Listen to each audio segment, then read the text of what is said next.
Ra'iisul Wasaaraha Xukuumadda Federaalka Soomaaliya Mudane Maxamed Xuseen Roble ayaa maanta xariga ka jaray dugsiga hoose dhexe sare ee Agoonta ee Ciidanka Booliska Soomaaliyeed oo dhawaan loo dhisay qaab casri ah.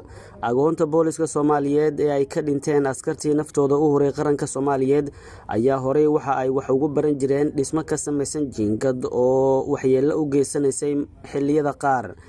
Ra'iisul Wasaaraha Soomaaliya oo booqasho ku tagay xaruntan Agoonta Ciidanka Booliska Soomaaliyeed 24 bishii Janaayo ee sanadkii 2021 ayaa ka damqaday goobtan wuxuuna boolisku amray in la sameeyo goob u qalanta oo ay wax ku bartaan ardaydan.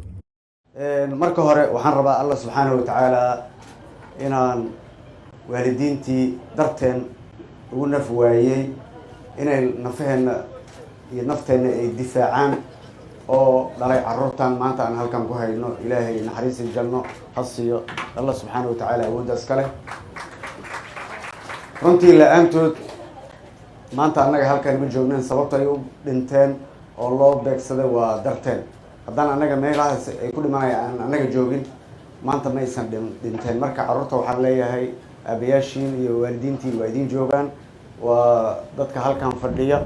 shacabka Soomaaliyeed iyo madaxda Soomaaliyeedna waxaan u sheegayaa qof kasta waajib ayaa ka saaran carruurta agoonta ee waalidiintooda ay u dhinteen daraadeen in laga warhaayo oo isha lagu haayo la koriyo. waa waajib diini ah oo muqadas ah oo na saaran. marka waxaan leeyahay carruurta mustaqbalka waad ogaan doontaan insha Allah.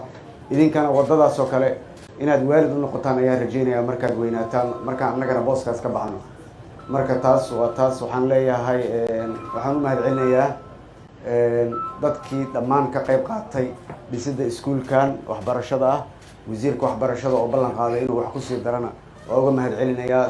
waxaan leeyahay carruurtaas waa carruurteennii insha Allah. carruurta waa ka warhaynaynaa insha Allah.